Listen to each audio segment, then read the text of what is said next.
Vamos abrir as nossas Bíblias em 2 Pedro.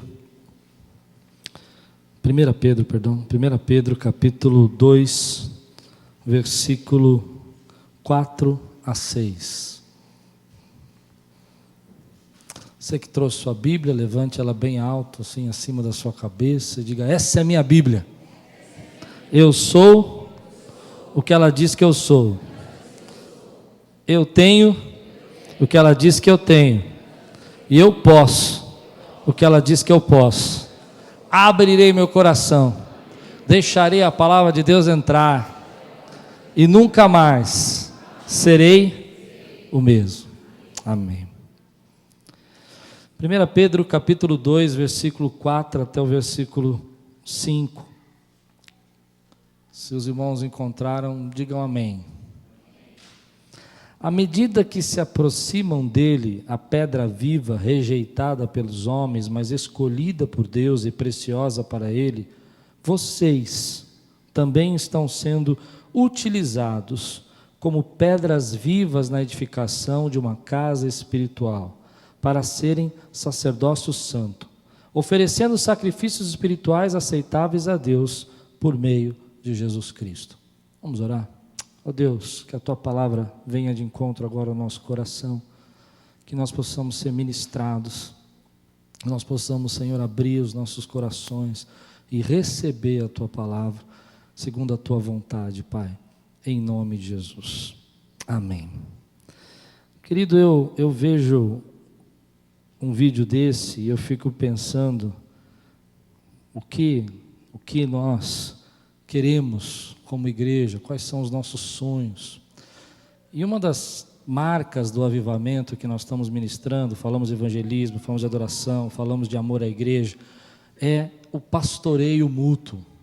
Uma igreja que quer se avivar precisa entender a responsabilidade que tem de se pastorear. Ou seja, pastoreio mútuo não é só o pastor que pastoreia, não é só o pastor Klaus que pastoreia. Tem algumas pessoas que às vezes chegam para mim e falam assim: o irmão veio me visitar, e o outro irmão veio visitar, mas o pastor não veio me visitar, então a igreja não veio me visitar. Isso não é verdade, eu não sou a igreja, eu sou o Klaus, prazer. Eu não sou a Quírios. A Quírios somos todos que estamos aqui congregando e adorando a Deus.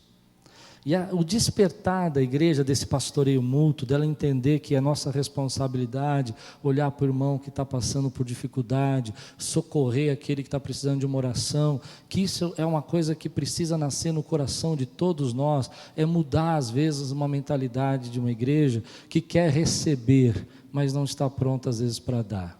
Quando a igreja amadurece, ela começa a querer dar, servir. Quando a igreja ainda está muito infantil, ela está ainda vivendo os princípios, isso não quer dizer tempo, não quer dizer idade, quer dizer amadurecimento espiritual, ela se preocupa com o que ela vai receber.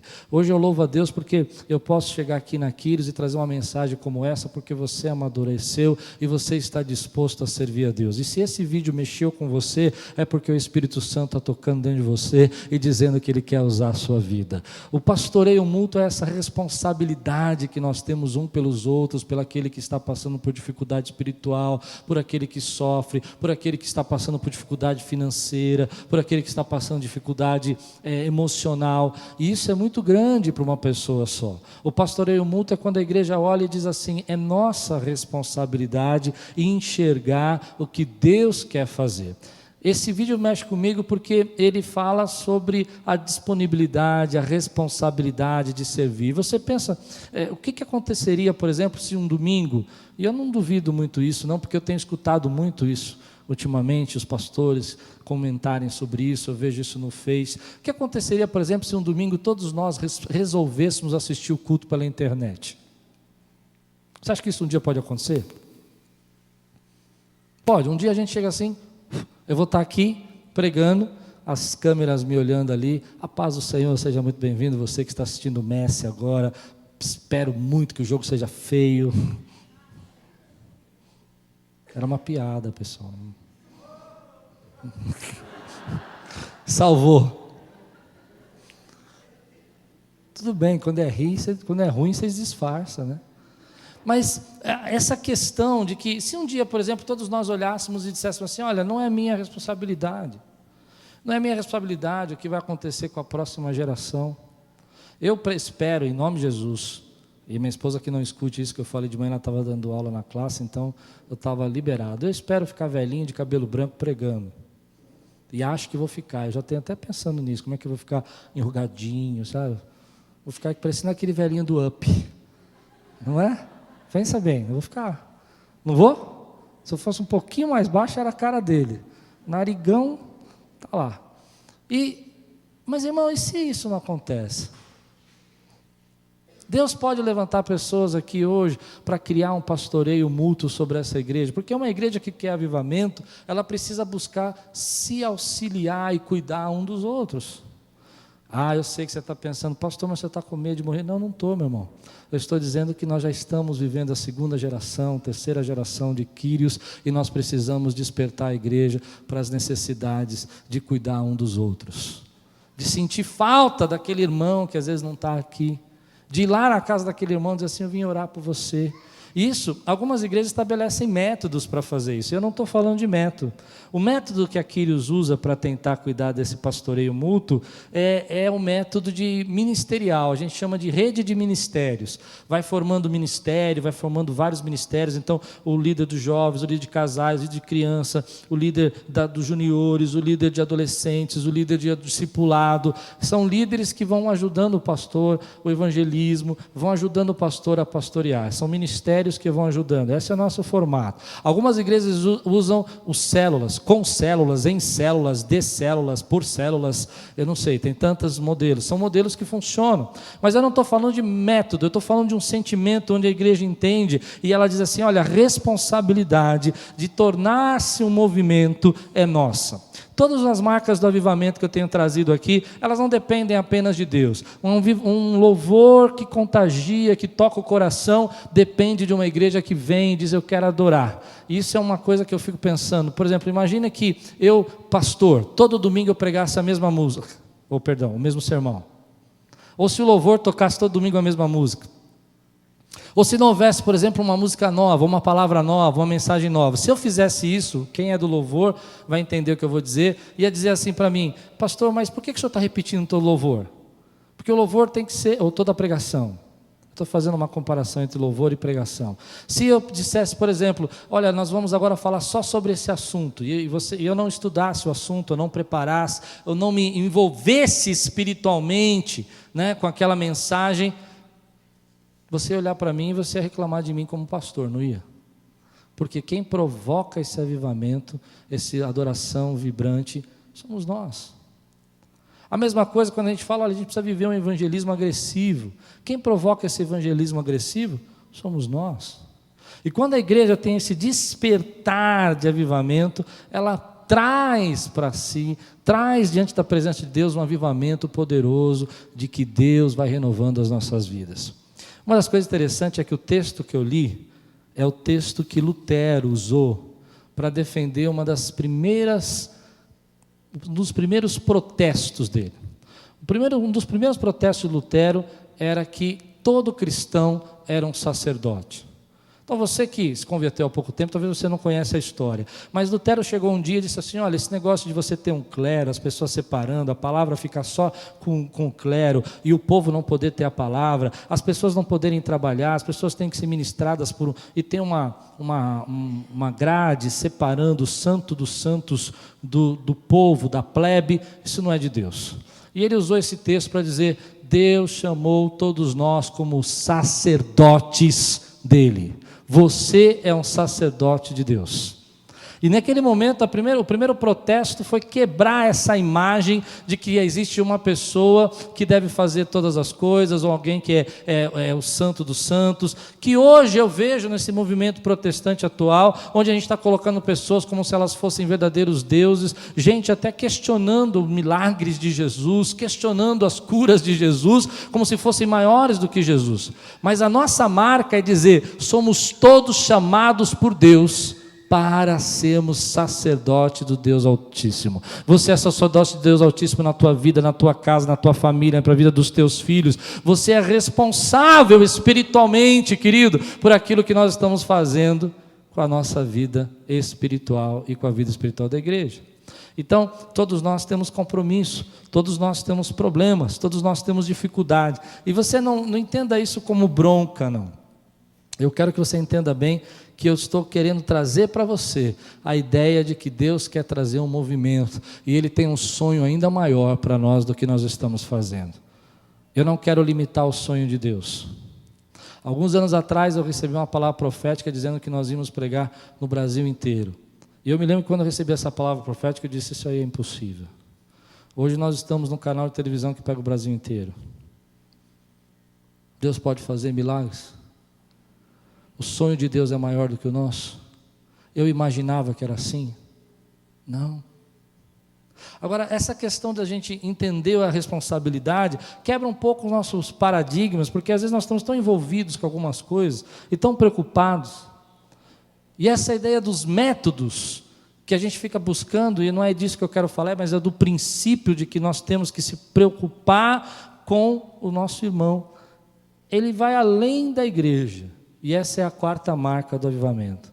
A quarta marca do avivamento é uma igreja que quer viver um avivamento, tem uma preocupação com a vida social da sua comunidade. Ou seja, e agora vem os problemas. Quando a igreja começa a viver um avivamento, diz a palavra de Deus em Atos, que o amor transborda, e ela começa então a ser abençoadora na comunidade. Onde nós chegarmos, o reino de Deus chega conosco. Você pode dizer amém por isso? Onde nós chegarmos, o reino de Deus chega conosco. Se nós chegamos aqui na Lapa, o reino de Deus chegou conosco aqui. E a igreja, que quando perde a preocupação do que está acontecendo ao nosso redor, quando perde a preocupação das necessidades, e ela começa a viver só para si, eu quero ouvir o que eu gosto, eu quero receber a palavra que me agrada, eu quero ter uma palavra que me anima, a gente perde o foco do avivamento de Deus, porque o avivamento de Deus está assim: a quem enviarei, quem há de ir por nós? E Deus está dizendo assim: quem eu posso enviar? E você no fundo do seu coração está dizendo: envia-me a mim, Senhor, eu quero ser usado, porque o Espírito Santo de Deus habita dentro de você, e Ele te incomoda. Por isso eu prego isso com a maior tranquilidade, porque quando você assiste um vídeo como esse, vê tantos lugares da Europa que as igrejas já se fecharam, e tantos lugares que a gente já ouve falar, e 3.000 igrejas vão se fechar, não sei quantas no Brasil, quem tem o Espírito Santo de Deus e ama a vida, o corpo de Cristo, se incomoda e começa a dizer: Deus usa a minha vida, eu quero ser usado pelo Senhor, eu quero fazer mais, eu estou fazendo pouco. Todos os dias eu oro e eu falo para Deus: Deus, por que eu estou fazendo tão pouco? A minha esposa é testemunha disso. Eu entro no carro e eu falo: Deus, eu quero fazer mais. Abre porta. Mas eu tenho entendido que a porta não é só a mim. Existem projetos, existem sonhos, existem pensamentos. Pessoas, de manhã quando eu preguei essa mensagem, 5, 6 pessoas me cercaram aqui de manhã e falaram: eu estava pensando nisso, porque eu sei que o Espírito Santo está tocando você, que Deus quer usar essa igreja além dessas paredes para essa sociedade. Qual é a necessidade dessa sociedade? E eu não estou falando apenas de pessoas, por exemplo, marginalizadas, porque às vezes a gente quer pensar assim, porque nós já temos alguns trabalhos. Por isso que eu falei que a gente não está com problema. A gente tem um trabalho maravilhoso na capelania, né? Que a irmã Rosana e a irmã José fazem, mais alguns irmãos da igreja no Hospital Penteado, tocam, cantam. No Natal a gente entregou kit de higiene. É uma forma. Temos um trabalho lindo, né? Que o Alexandre e a Thalita cuidam, que é lá na comunidade do Moinho, que levam mantimento, oração, vida, ajuda. Às vezes o Ale, que é advogado, até se envolve em casos ali que é extra. Isso é de Deus. Mas eu sinto no meu coração que Deus quer fazer mais e quer usar a sua vida. Quantos creem no que eu estou dizendo? Pode dizer glória a Deus por isso, meu irmão? Eu sinto que existem necessidades. E quando eu falo sobre isso, eu não estou falando apenas de necessidades, como eu disse, marginalizados, mas, por exemplo, pessoas aqui que estão precisando de ajuda, até mesmo na sua educação, na sua formação. Eu pensei hoje, numa dessas conversas que eu tive, Quantos nossos jovens aqui, adolescentes, gostariam de estudar inglês e os pais não têm condição de pagar um curso? Vocês acham que existe gente aqui que teria vontade? Então, quando a gente pensa em socorrer as pessoas e transbordar o amor, a gente sempre pensa naquelas pessoas que estão distantes, longe. Eu estou dizendo assim, ó, quer ver? Deixa eu dar um exemplo. Vem cá, Johnny. Johnny, vem aqui. Johnny está com a gente há pouco tempo. Ele não sabe de nada que vai acontecer. Sabe de nada, mas vem aqui. Rapaz, bonito, gostei do seu cabelo hoje. Olha para lá. Olha para lá, Johnny. Esse é o Johnny. Diga, oi, Johnny. A minha pergunta para você é essa: o que a Quírios pode fazer para ganhar Johnnies que estão espalhados por São Paulo para Cristo? Eu sei que a gente pensa sempre no Johnny que estaria embaixo da ponte, mas o Johnny está aqui, ó. Deus pode usar a sua vida, meu irmão. Você quer participar de um museu ou de um movimento? Ah, vocês estão muito devagar. Obrigado, Johnny. Agora vem cá, Ricardo, você é meu amigo, você sempre me ajuda. Vem cá. Ricardo está aqui com a gente há 20 anos já. Ah, nem tanto, né, Ricardo? Uns 20 e pouco. O que a gente faz para ganhar o Ricardo, ajudar o Ricardo? Olha que rapaz bonito, Ricardo. Eu estou falando desse tipo de gente aqui. Vocês estão me entendendo ou não? Amém? Obrigado, amém. Ricardo. Porque às vezes nós entendemos que Deus quer nos levar a levar justiça e igualdade e levar o reino de Deus às outras pessoas, não apenas, querido, na questão espiritual, mas levar as pessoas no socorro, no auxílio. Eu fico pensando tanta coisa que a gente pode fazer se nós nos unimos. Deixa eu fazer uma pergunta aqui: quantos Deus pode usar aqui nessa igreja? Levante a mão, põe bem alta a mão. Põe alto, por favor. Agora olhe para o lado.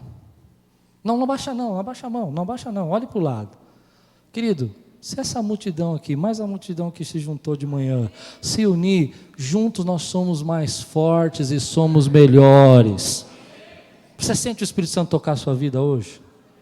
Porque às vezes a gente está vivendo um tempo que nós não entendemos que Jesus está falando assim: deixa a tua luz brilhar, igreja, brilha a tua luz, brilha no meio das trevas, brilha no meio daqueles que estão desesperados. A palavra de Deus fala em Isaías que o jejum que agrada a Deus é desatar as cadeias da injustiça. Olha para aqueles que estão passando necessidade, traga o avivamento por meio do socorro, do auxílio. Pessoas que estão aqui na nossa igreja, tem projetos que nós temos sonhados, que estão passando por problemas com seus filhos, os seus filhos estão envolvidos com dependência, ou de álcool, ou de drogas, ou até pessoas mesmo que se converteram há um pouco de tempo e ainda não foram libertas totalmente do vício. Deus pode usar as nossas vidas, quando nós entendemos que não é apenas nessas 4 paredes que Deus quer derramar a glória dele, mas Ele quer derramar a glória dele no bairro da Lapa, na Zona Norte, em toda São Paulo, e Ele vai usar você, porque você é o sacerdote de Deus. Eu creio assim. Eu creio que eu sou igual a você. E eu realmente creio que eu tenho as mesmas dificuldades, as mesmas lutas. Às vezes fico meio tristinho que nem você. Você tem uns momentos que você fica meio down? Não, vocês não têm. Eu tenho. Faz eu tenho um momento que eu fico down.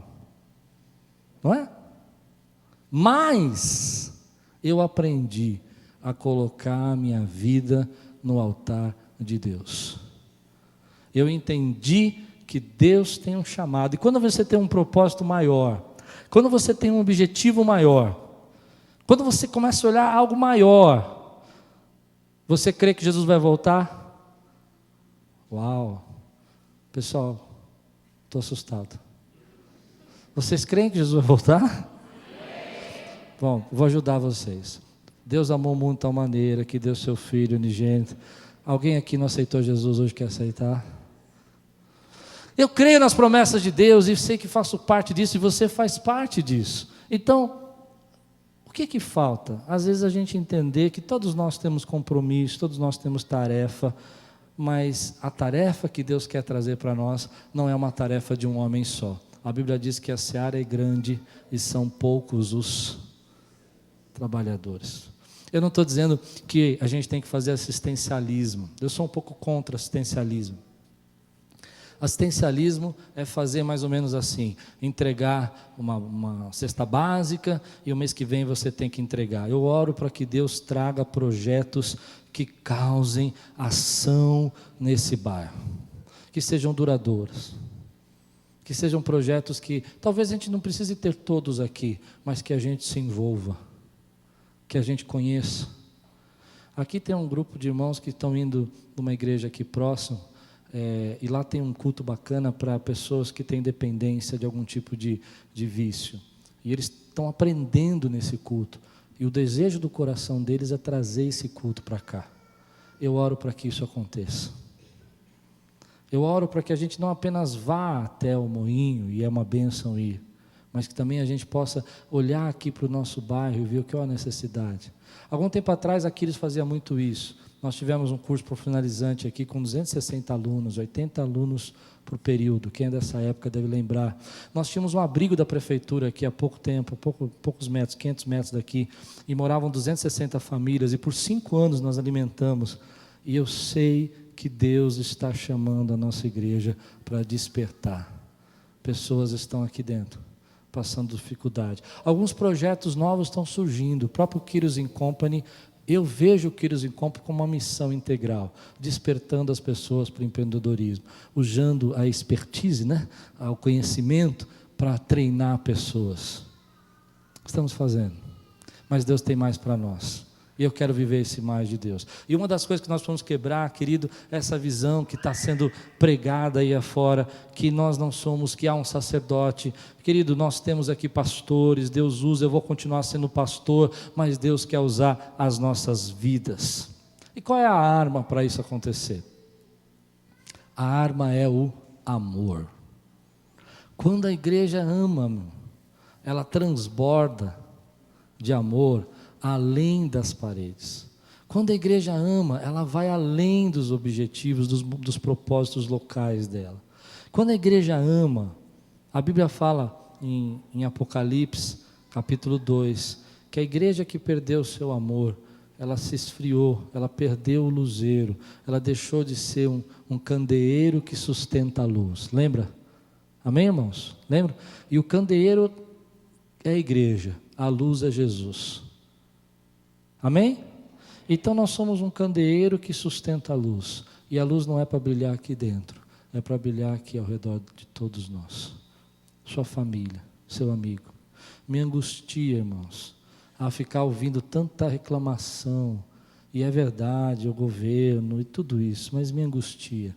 Porque a gente não pode esperar disso, a gente tem que entender que Deus está chamando a igreja dele para trazer o reino nessa sociedade. Conversava essa semana com um amigo, pastor e professor, e eu dizia assim para ele: a gente fica pedindo para o governo fazer mais caixa de hospital, caixa de escola, sem mudar a mentalidade que vai dentro da escola, você entende? Eu construo uma caixa e coloco um monte de gente lá dentro, mas não dou remédio médico, ninguém para trabalhar lá. Aí eu coloco construir 500 hospitais, resolveu o problema? Não, porque não tem remédio, não tem médico. E esse pastor que é professor me disse uma coisa que eu fiquei assim. Ele falou assim para mim: eu sou professor, eu tive que estudar muito para dar aula, mas eu recebi uma ordem hoje para passar todos os meus alunos, porque esse ano precisa de estatística. Você entende isso? Quer dizer, a gente está brigando por uma coisa e está colocando todo mundo dentro de uma caixa. Os professores que estão aqui, que dão aula, estão fazendo assim para mim, que bom. E a gente não está entendendo que nós podemos fazer a diferença. Ou podemos fazer o apoio, porque juntos nós somos mais fortes. Então a palavra de Deus fala assim: olha, deixa a luz brilhar. Que ela brilhe, querido, na sociedade. e que o amor de vocês seja conhecido por todos. 1 João capítulo 3, versículo 16, não João, fala assim: aquele que vê o seu irmão passar em necessidade, não socorre o seu irmão, o amor de Cristo não está nele. O que está dizendo lá? Está dizendo assim: olha, o amor de vocês tem que transbordar ao ponto de você sentir compaixão e amor pelas pessoas. Para mim, mexe comigo.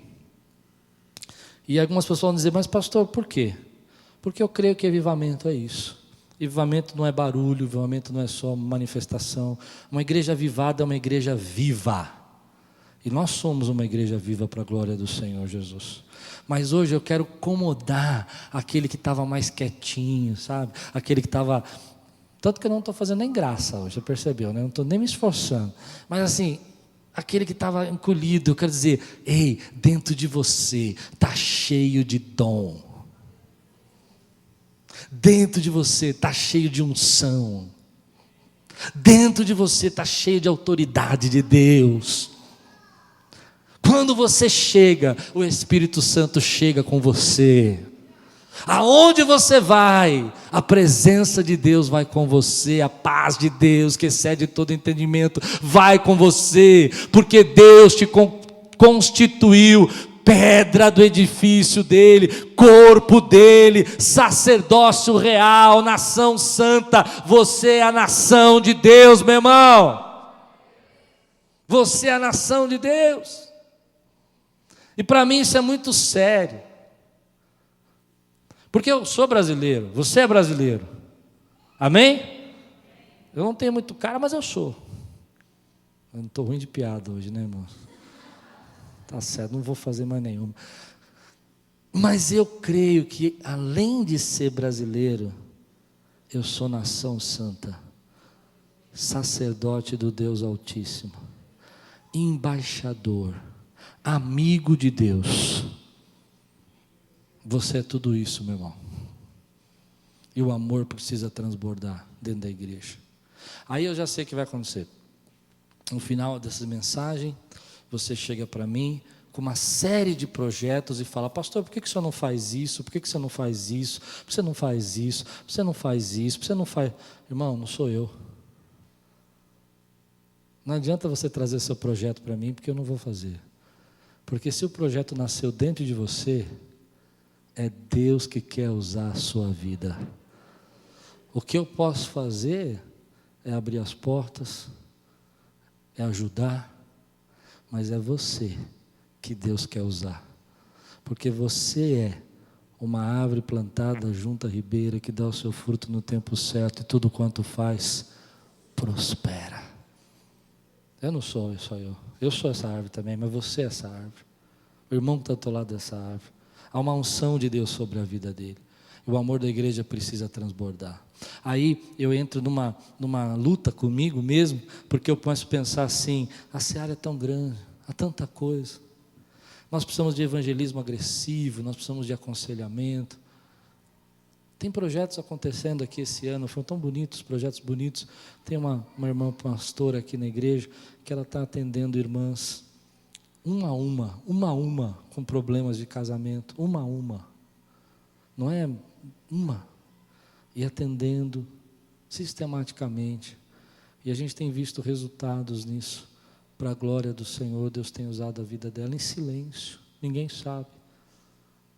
Ela vem, dia da semana, senta, uma a uma, e vai aconselhando esposas mais jovens, mulheres que casaram há pouco tempo, que estão passando o começo do casamento, aquelas dificuldades de quem casa no começo, né?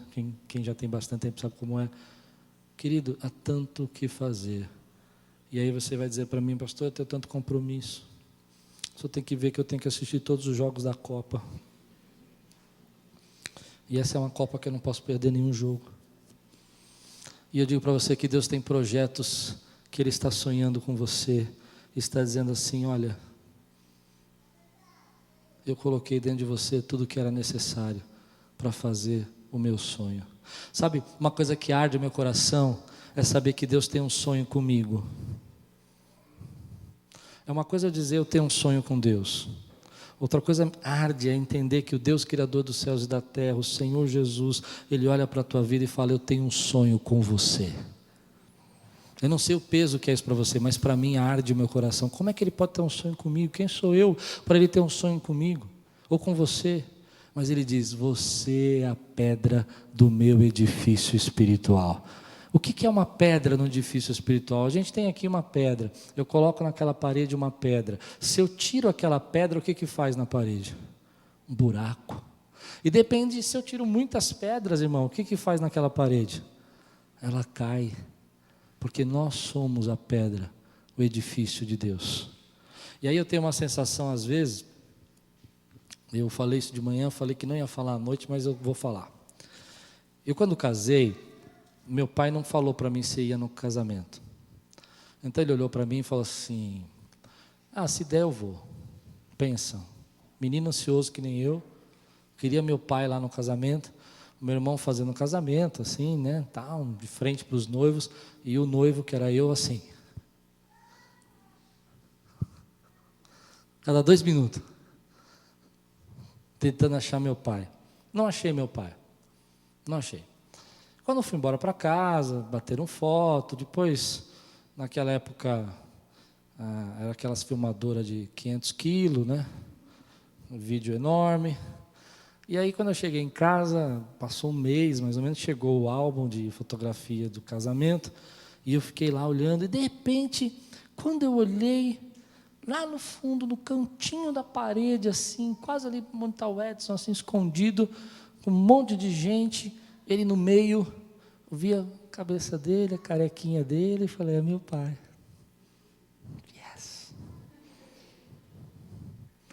Às vezes eu tenho essa sensação, quando nós nos reunimos aqui, nós estamos num grande casamento com o noivo que é Jesus Cristo. Você pode dizer amém por isso? Mas aí você, por todas as prioridades da sua vida, você coloca uma outra prioridade e deixa de ir no seu casamento com o noivo de Jesus Cristo. E você não deixa uma semana, deixa 2, 3, 4, e Deus está derramando e dizendo assim: cadê as pedras do meu edifício? Você recebe essa palavra que eu estou dizendo? E aí Deus fala assim, aí você fala: não, mas hoje não é a minha escala. Eu digo para você: e a noiva vai só na escala? Mas hoje eu não estou na escala das crianças, do louvor. Eu escuto muito isso. Pastor, eu não fui na igreja porque eu não estava na escala. Deixa eu dizer para você, querido, nós somos a igreja que Deus quer avivar, e eu quero fazer parte do movimento, e quando você não está, aquela parede fica com um buracão, e o meu coração fica triste porque o buraco está lá. Você recebe essa palavra? E se um dia todos nós decidíssemos deixar aquela parede buracada, a casa caía. Não caía? Caía. Por quê? Porque nós somos edifício. Eu sei que a gente depende um do outro. Quinta-feira tinha o Jogo do Brasil aqui, depois tinha o Dia dos Namorados, e os irmãos, nós chegamos aqui, nós tínhamos 15 irmãos só, e fez uma coisa que fazia muitos anos que eu não fazia, estava eu, a Lupe, mais 15, e a gente teve que ligar o som, ligar o data show, abrir porta, buscar o gasofilácio, coisa que eu não fazia há muito tempo. Tem muitos irmãos que estão fazendo isso. E à medida que eu ia fazendo, eu ia falando assim: meu Deus, cadê o irmão? Que saudade do irmão. Aí chegou o irmão para falar comigo e falou assim: pastor, eu falei: irmão, só um pouquinho aqui, tem que ligar lá a mesa. E aí eu percebi o quanto que eu, para pregar, dependo dos irmãos que estão lá atrás hoje. Para pregar. Nós dependemos um do outro, a Bíblia diz que nós somos corpo de Cristo. E se dependesse de mim, eu não vou falar isso para você, porque você vai falar: pastor, o senhor está dando bronca. Então não estou. Aliás, o pastor no vídeo ele fala isso. Dá um desejo no pastor de bater nas ovelhas. Você viu, né? Eu falei: não, eu não. Eu não sou de muito de bater. Mas eu pensei em mim. E eu vou compartilhar com você, espero que você receba. Eu pensei: se depender de mim, aqui eles viram um museu ou viram um movimento? Será que eu estou sendo aquele pastor que está sendo um exemplo para vocês de movimento, ou eu estou sendo um pastor que está sendo um exemplo de museu?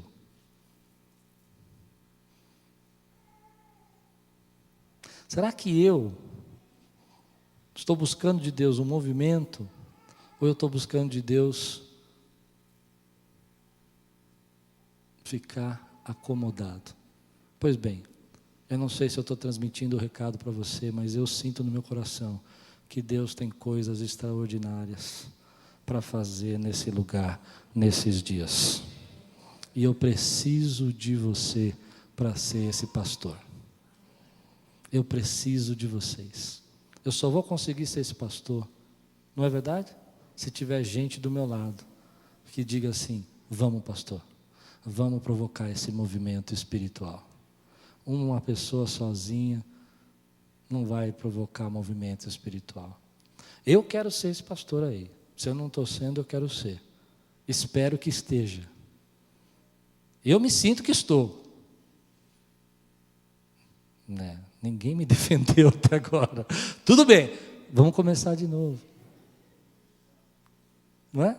Vamos começar de novo. Posso contar com você? Posso contar com você?